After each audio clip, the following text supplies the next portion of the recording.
Good morning, everyone. Dr. Victoria Skirbo here, speaking to you from the Seeds of Transformation Healing Center in Wareham, Massachusetts. Today is Sunday, January 10th, or Monday, January 11th, if you're in Australia and New Zealand. Welcome, everyone. The moon is still in Sagittarius.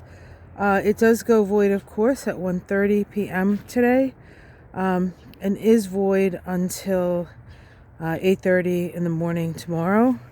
Void, of course, moons just means the moon is not making any major aspects to any of the other planets. So there's a sort of a self-encapsulated feel about the moon. You have your feelings, but they're not touching on anything else. I call it like the void, of course, moon bubble. It's a time of reflection, not particularly a time of action. So today we have a few aspects that are worth talking about. The first one I want to talk about is an aspect between Mercury and Neptune. Every year Mercury and Neptune come to a conjunction. It is the start of a synodic cycle that lasts about a year. And there are different parts of the cycle. There are different energies that we get to work with in the cycle. Today we have a semi-square, 45-degree angle between Mercury and Neptune. Mercury is our conscious, logical mind. Mercury is how we determine what things are, how we name things, how we take in information. Mercury right now is in the sign of, Aquarius. Mercury is in Aquarius now, which is a collective sign. It's a collective sign, Aquarius. Mercury in Aquarius is an energy that, has an ability, almost a holographic ability to see things. It's almost like a computer mind with Mercury and Aquarius. So it sort of works on that sort of, I guess, I don't really know how computers work, but maybe that sort of logical, binary stuff. But it's beyond that as well. Mercury and Aquarius is really good at abstract thinking.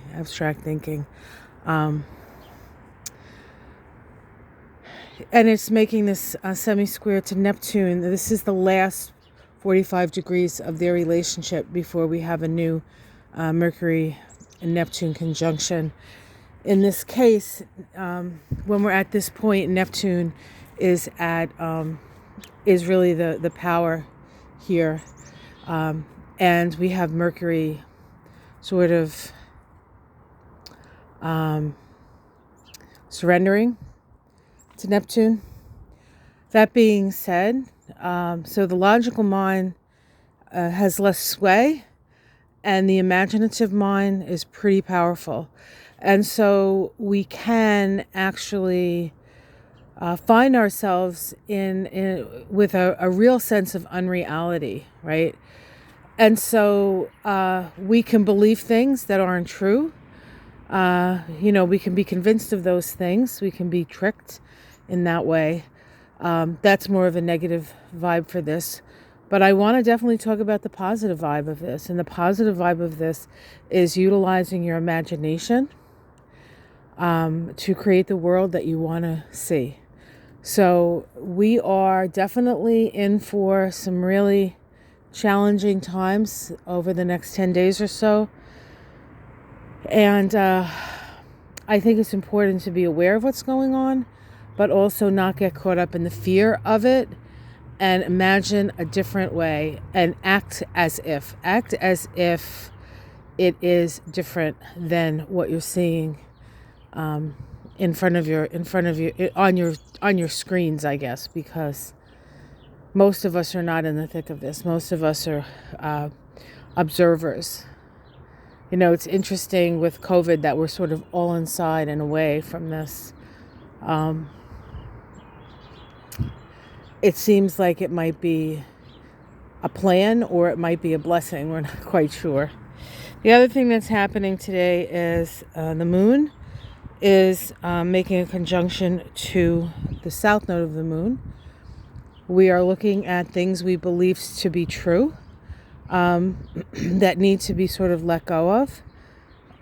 The way we react and respond based on our beliefs, what no longer serves, what needs to be let go of, and what information do we need to have. Oops, again, almost dropped that. Sorry, guys. Gotta get better at this. Gonna squeeze it in my fingers. All right. So, busy day, philosophical day, somewhat confusing. We're feeling confused. We're feeling like we're not getting all the information we need to have. That is not that's not your imagination. We are not getting the information we need to have. If you haven't noticed, there's very little real information coming out about what happened on Wednesday. But we will find out eventually. So hold on tight, guys. Remember, we have the power of co-creation. It doesn't have to be this terrible and negative experience, although some will have a terribly negative experience. So whatever it is that you want to see in the world, keep that in your mind and your heart. Keep visualizing that. Hold space for the people who are in danger. Hold space and hold the intention that people will see the error of their ways and turn around this. This is a time of revolution. It is a time of revolution. It's a time of revolution for all of us. You have as much of a right to visualize the world that you want to see as those people who climbed the Senate or the Congress. Only you don't need guns, you don't need tasers, and you don't need silly costumes. You need your mind and your heart focused on that which you want to see. Peace, harmony, change. We are in a huge. This is the death of the old and the beginning of the new. And those people who were at the Capitol protesting, desecrating, hurting people. They don't want to see the new reality. They don't want to see a world that's equal and loving and caring. All right, they don't want to see that, but we do, and there's more of us. So utilize your magical powers, folks. Okay, guys, much love. I'm going to get on in a little bit, and we're going to go over the astrology of this week. It's big.